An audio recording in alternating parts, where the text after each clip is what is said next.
The world of 1095 was a damp, starving, and deeply bored place. For the overwhelming majority of its inhabitants, life was a cycle measured in mud, the seasons, and the meager gruel scraped from a communal pot. This was a Europe suffering from a terrible surplus of violence.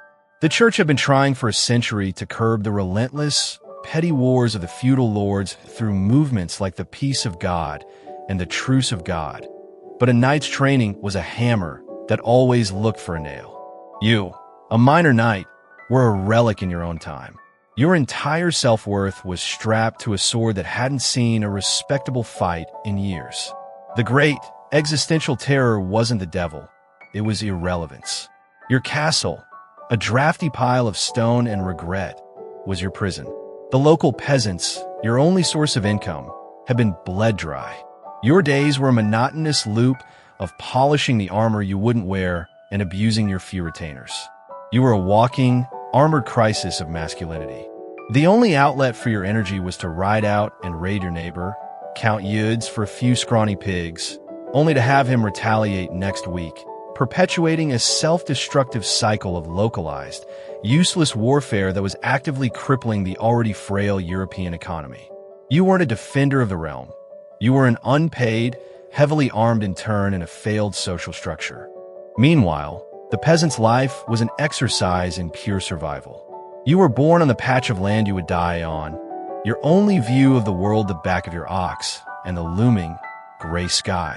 Your days were a back-breaking rhythm of planting, harvesting, and praying you didn't die before the next spring.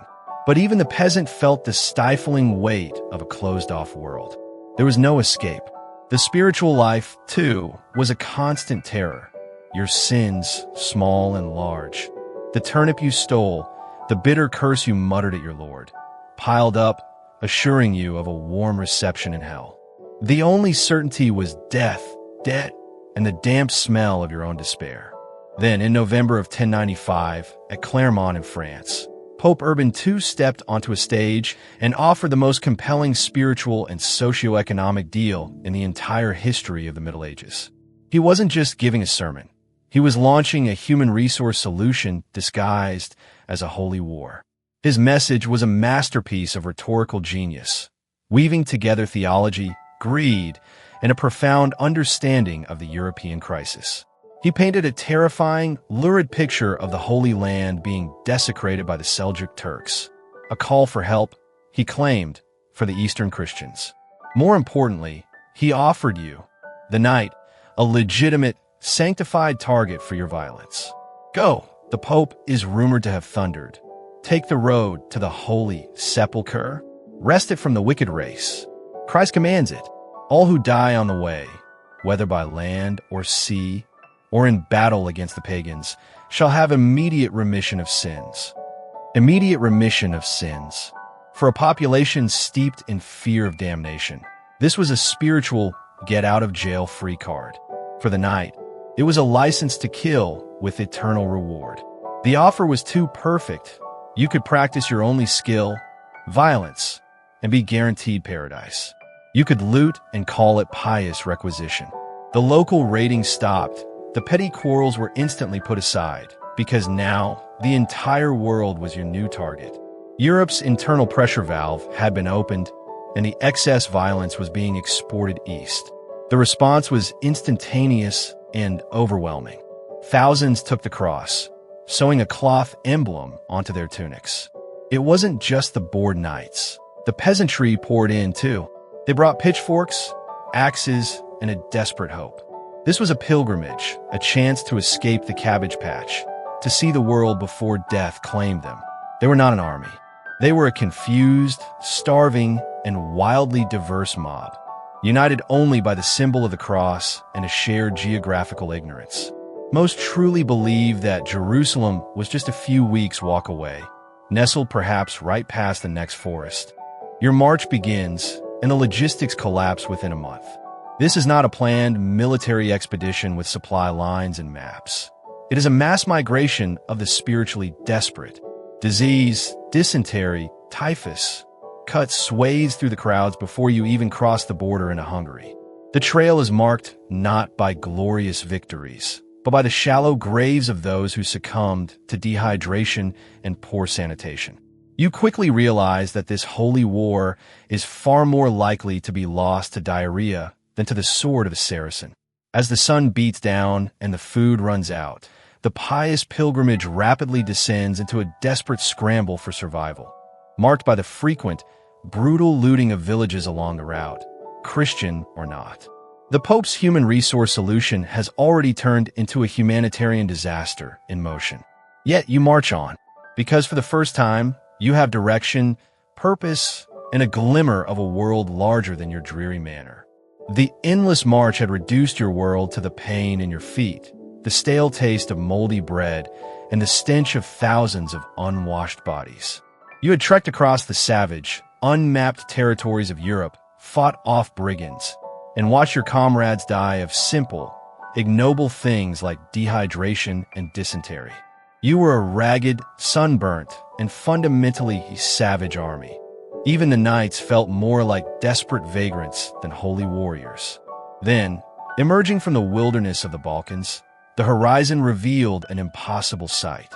It was Constantinople, the jewel of the world, the heart of the Christian East, and the capital of the surviving Roman Empire. Your medieval brain, accustomed to mud-caked villages and lords' keeps that were glorified barns, simply had no framework to process this scale. The first, crushing impression was the walls. The legendary Theodosian walls stretched across the landscape, not just a single stone barrier, but a layered, defensive system, a moat, an outer wall, and an inner wall rising nearly 40 feet high. These ramparts weren't just architecture. They were a monumental statement of power and endurance, impervious for over 7 centuries. If your local duke's pathetic palisade was a child's toy, these walls were the petrified spine of civilization itself. You stood there, your jaw slack, realizing that your entire concept of defense was utterly amateur. But stepping inside was the true psychological shock. The sheer sensory assault was overwhelming. Your eyes, accustomed to the dull, natural colors of the European landscape, were suddenly dazzled by the markets, a riot of silk, silver, and mosaics. Fountains of clean, running water spouted in public squares, not the murky, frog-filled well water you were used to. The streets were paved with stone, and beneath them ran hidden aqueducts and sewers, a luxury your Western cities wouldn't rediscover for centuries.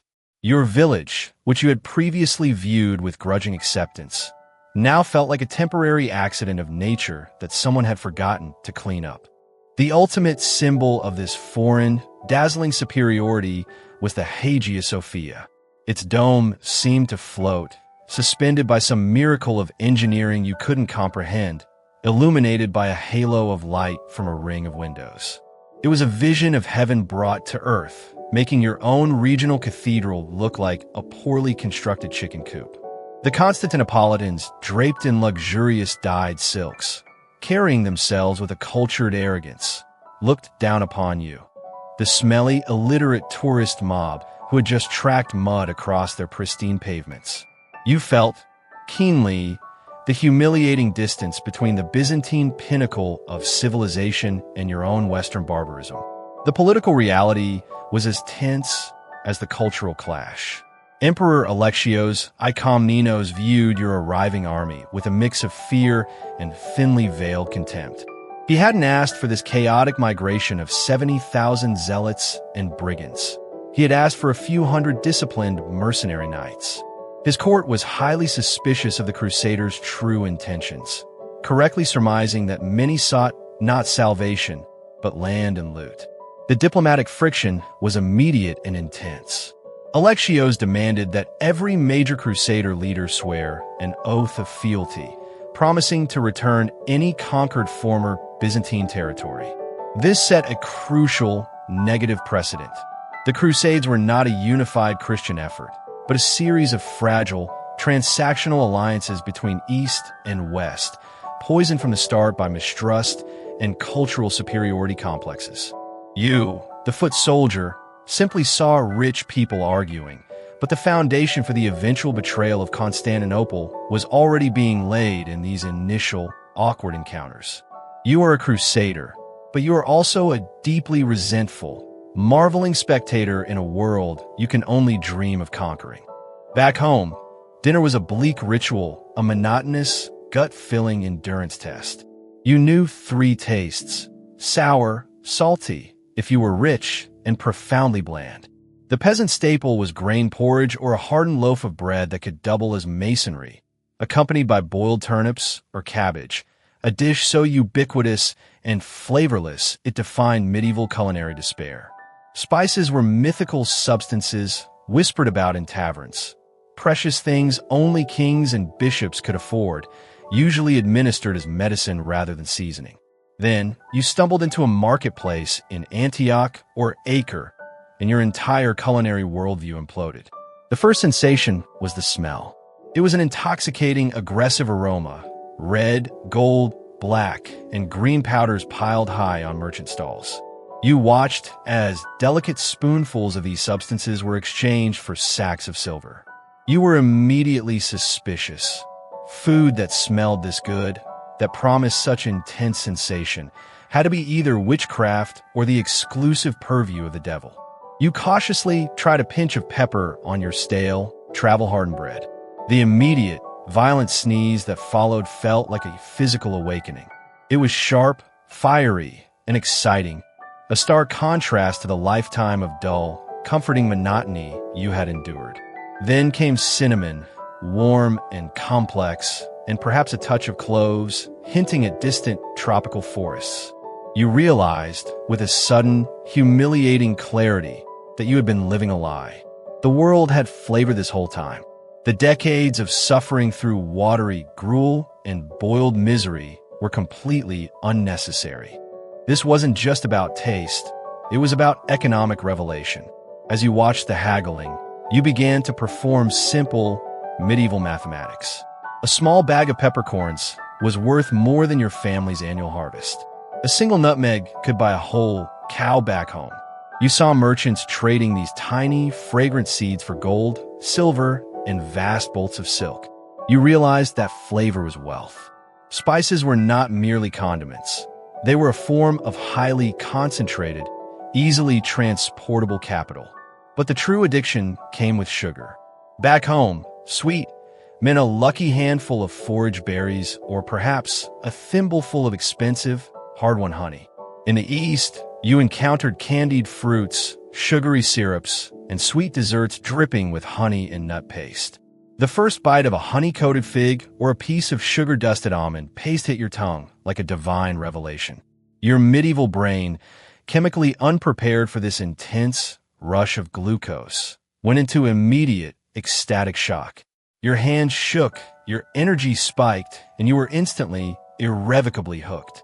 Sugar was luxury, medicine, and social status all rolled into one. Apothecaries sold it to cure ailments. Nobles sprinkled it on meat as the ultimate status symbol. You, the mud farmer turned crusader, were gorging on someone's annual salary with every sticky, delightful bite. What you didn't understand, as you licked the syrupy residue from your fingers, was that your new addiction would fundamentally re-engineer the global economy. Your craving, multiplied by thousands of returning crusaders, would create an insatiable demand in Europe.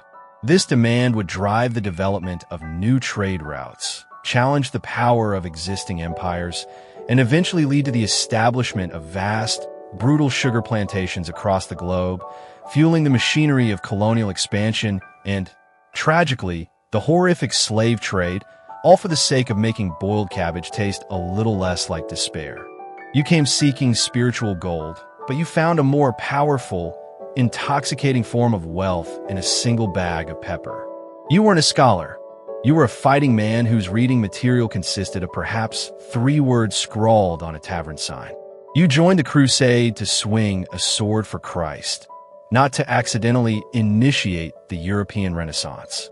But as you passed through the great cities of the Levant, Antioch, Edessa, Jerusalem itself, you stumbled into a world where knowledge wasn't chained in a monastery, but actively celebrated.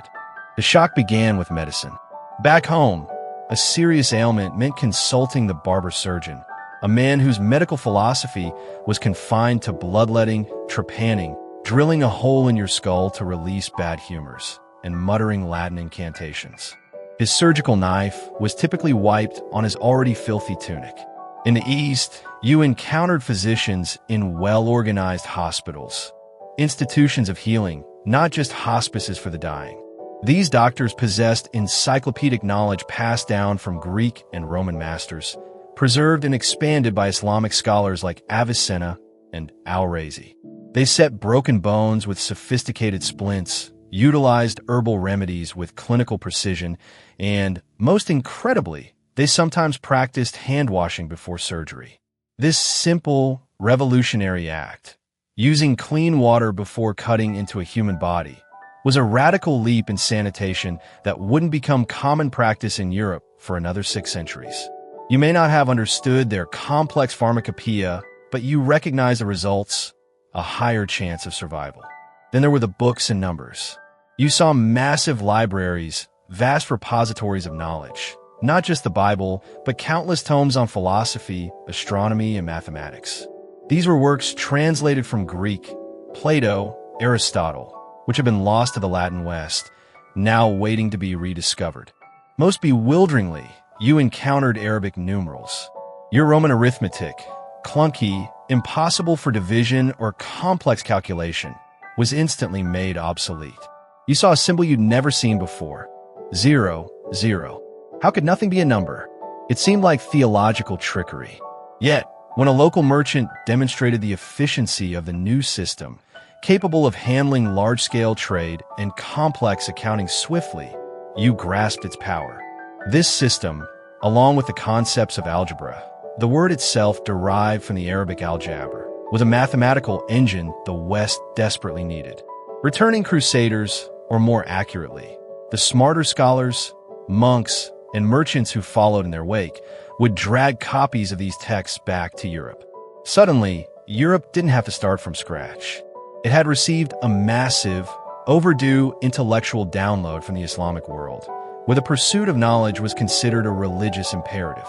You were the uneducated, uninvited delivery man, stumbling over the foundation of the scientific method while looking for a good fight.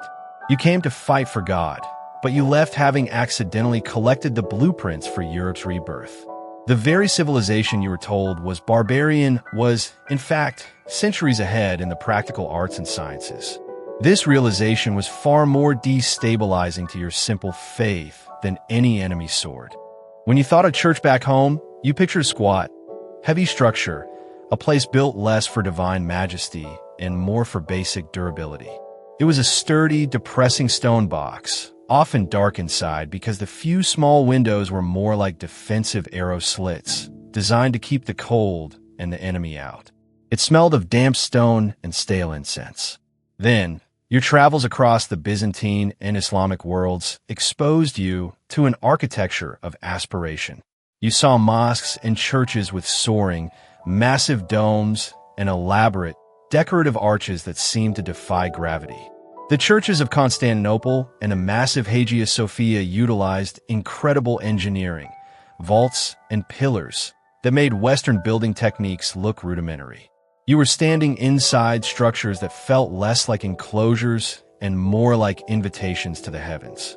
The most striking revelation was the use of light.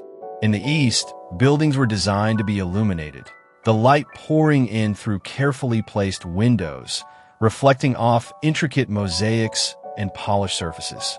This was a profound religious experience. The space itself felt imbued with the divine, a contrast to the fearful gloom of your home church. When you eventually made it back to Europe, this visual shock remained. You couldn't unsee the soaring spaces you had witnessed. You returned not just a scarred veteran, but an unintentional architectural critic. You told the local stonemasons and bishops tales of windows brighter than the sunrise and ceilings that vanish into the clouds.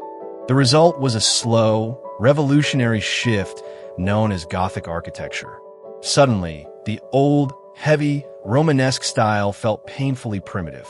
Builders, inspired by the desire to mimic the light and height seen in the East, began experimenting. The massive weight of the roof was transferred from thick, solid walls to an external support system, the flying buttress. These ridiculous-looking stone arms were an engineering marvel, allowing the walls to be thinner, taller, and, crucially, punctuated by vast stained-glass windows. The churches transformed from somber stone prisons to shimmering, colorful showcases. Walk into a new Gothic cathedral, and you were immediately dwarfed by soaring columns and ceilings that stretched hundreds of feet above you. Light poured in through kaleidoscopic scenes of the Bible, effectively becoming the medieval peasant's vibrant, illiterate Netflix. This architecture wasn't just beautiful. It was psychological warfare for piety. Standing in such an immense, awe-inspiring space, you felt small, vulnerable, and profoundly aware of the power of God. Your sins felt heavier, your devotion more urgent. You went on crusade for salvation, but you returned having inspired the aesthetic revolution that birthed Chartres, Canterbury, and Notre Dame. You were a foot soldier who accidentally provided the visual data for Europe to begin its slow, vertical climb toward modernity. You thought the Crusades were a divine calling. You were wrong. They were, in fact, the largest international business venture of the Middle Ages, and you were merely the poorly paid, short-lived security detail. The realization didn't dawn on you in the Holy Land, but as you passed through the thriving ports of the Italian city-states, Genoa, Pisa, and, most powerfully, Venice. The Venetian merchants weren't sweating in chainmail or sleeping in the mud. They were counting coins and building marble palaces. They had mastered the art of war profiteering. Their business model was brutally simple and shockingly effective. The Crusaders needed ships, supplies, weapons, and food to cross the Mediterranean. Venice had a near monopoly on the high-quality, large-capacity vessels necessary for a mass transit of men and horses. The Crusaders, being knights, were excellent at fighting and terrible at accounting. They were easily bled dry by the Venetians, who charged exorbitant fees for passage and supplies. While you stood under the blistering sun of Anatolia, battling dehydration and descent, Venetian galleys were running a sophisticated shuttle service, ferrying desperate pilgrims one way and bringing back the true treasures of the East the other: spices, sugar, silk, cotton, and alum, a crucial mineral for dyeing textiles. This war was a logistical bonanza that fundamentally shifted the economic center of gravity in Europe. Before the Crusades, wealth was measured in land, feudalism. After, it was increasingly measured in trade, liquid capital, and maritime power, mercantilism. Venice perfected early forms of modern banking, credit, and insurance to manage this influx of risk and reward.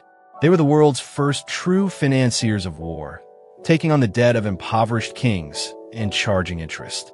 By the time you staggered back home, years later, Venice was almost unrecognizable. The city, built on a swampy lagoon, was now dripping with tangible wealth. Palaces rose above the canals, not from conquest, but from commerce. The gold you fought for, they earned simply by moving cargo. Their newfound dominance wasn't just economic, it was military. Their navy was the envy of the Mediterranean, ensuring their trade routes were inviolable. The bitter irony was inescapable. You fought for the kingdom of heaven, but Venice gained a global trade empire. You were a religious tourist. They were the shrewd travel agents. Your holy mission simply provided the cover and the market for the city-state's ruthless, brilliant transition from a minor port to the Wall Street of the Middle Ages. You had been force-fed a simple narrative. The men you marched east to fight were monsters. Godless, baby-eating barbarians who deserved nothing but the sword. Your priests assured you that the moment you crossed paths with them, they would recoil from the sheer, blinding light of your Christian zeal. Then you met Saladin. His true name was an imposing mouthful, Nasir Salah ad-Din Yusuf ibn Ayyub. But to the Christian world, he was simply the Sultan, the man who reclaimed Jerusalem. And here was the profound, humiliating twist. He was better than you were in almost every conceivable way. First, the simple, staggering truth: Saladin bathed regularly. In a culture that prized cleanliness and decorum, He presented himself as a figure of authority, dressed in fine silk, carrying himself with a regal poise that made your average crusader commander, usually a sweaty, roaring drunkard draped in rusty mail, look like a poorly trained brute. The irony was palpable. You were the invasive, unwashed barbarian in his civilized backyard. More damaging than his appearance was his reputation. Even your own leaders, in hushed tones, spoke of his military brilliance and, more bewilderingly, his chivalry. Saladin fought with the ferocity of a lion, but governed with the wisdom of a statesman. He treated prisoners with a mercy that shamed the typical crusader's barbarity. After the catastrophic crusader defeat at the Battle of Hattin, 1187, which sealed the fate of Jerusalem, Saladin's conduct was exemplary. While he executed certain Templars and Hospitallers who vowed never to stop fighting, he systematically ransomed or freed thousands of ordinary citizens, allowing them to leave Jerusalem safely, an act of magnanimity unheard of in the savage warfare of the time. Consider his famous interaction with Richard the Lionheart. When the English king lay sick with fever during the Third Crusade, Saladin, his greatest military adversary, sent his own physicians, along with fresh snow and ice from the mountains to cool his tent and choice, ripe fruits. Your commander couldn't even manage to share a flask of wine, and yet your enemy was delivering a medieval get-well-soon basket across the battlefield. When you faced his armies, you realized their superiority wasn't just moral. It was logistical and strategic. Saladin's cavalry was fast, disciplined, and trained to adapt to the desert environment. They didn't rely on the heavy, slow-moving shock charge that was the hallmark of European warfare. You, meanwhile, were fighting in 50 pounds of metal under the Middle Eastern sun, praying your horse didn't collapse from heat exhaustion before the enemy even closed. The encounter with Saladin was a massive, uncomfortable challenge to the West's self-righteous narrative. You were told you were fighting the forces of darkness. Instead, you met a refined, strategic, and often more humane adversary. You came for glory. You left with the nagging feeling that you were the rude, destructive force, while the infidel was the one demonstrating true nobility. The cultural boomerang you set in motion continued long after the battles faded. You didn't just bring back spices and architectural notes. You returned bearing fundamental shifts in communication and language. Your life back home was constrained by the physical cost of writing. The materials were barbaric. Parchment, which was stretched, scraped animal skin that was expensive and stank faintly of the slaughterhouse. Books were rare, heavy, and valuable enough to be literally chained to pulpits. Your world operated on scarcity of information. Then, in the East, you encountered paper. At first, it seemed like a flimsy trick. Thin, smooth, yet durable, and not derived from a dead calf. This invention, perfected in the Islamic world from techniques originating in China, blew your peasant mind. It folded, it stacked, it absorbed ink efficiently, and it was exponentially cheaper to produce than parchment. You immediately understood the power of this simple material. It meant ideas could travel light and multiply cheaply. Scribes and merchants quickly realized that books could now be copied faster, letters could be sent more frequently, and alas, tax records could be kept more meticulously. Your life of feudal scarcity was slowly giving way to a new era of bureaucracy and easily disseminated knowledge. This influx of new ideas necessitated a new vocabulary. Your limited tongue, used primarily for giving basic commands to livestock or expressing feudal subservience, was suddenly challenged by the exotic imports of the marketplace.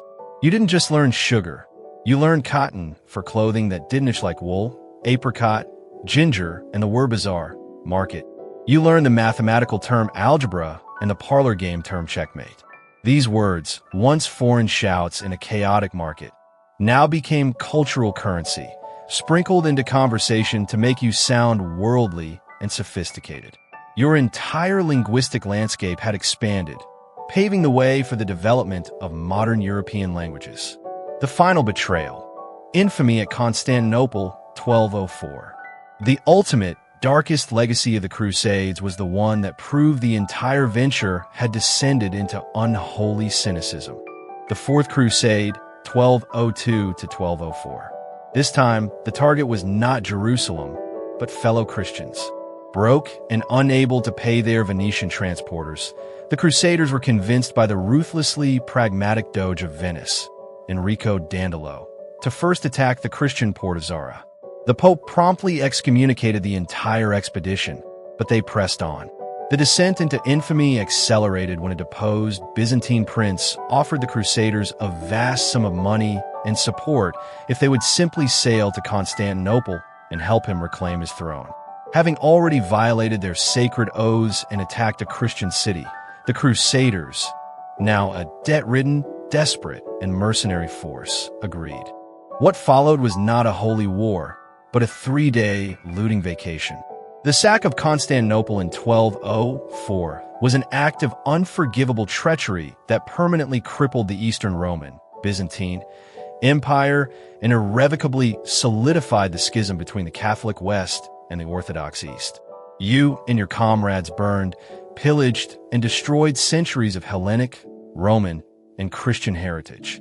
Priceless relics were stolen, ancient libraries were torched, and the vast, accumulated wealth of a 1,000-year empire, bronze statues, gold mosaics, jewels, and even the bronze horses from the Hippodrome, was hauled back to Venice.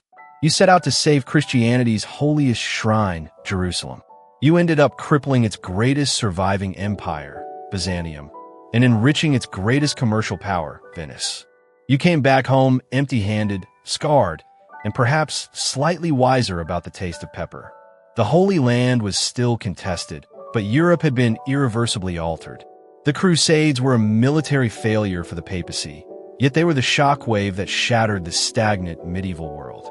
They imported revolutionary knowledge, transformed cuisine, financed modern commerce, birthed new architecture, and accelerated Europe's journey out of the Dark Ages. You didn't conquer the East. You accidentally dragged its civilization back west, kicking and screaming, thereby setting the stage for the Renaissance.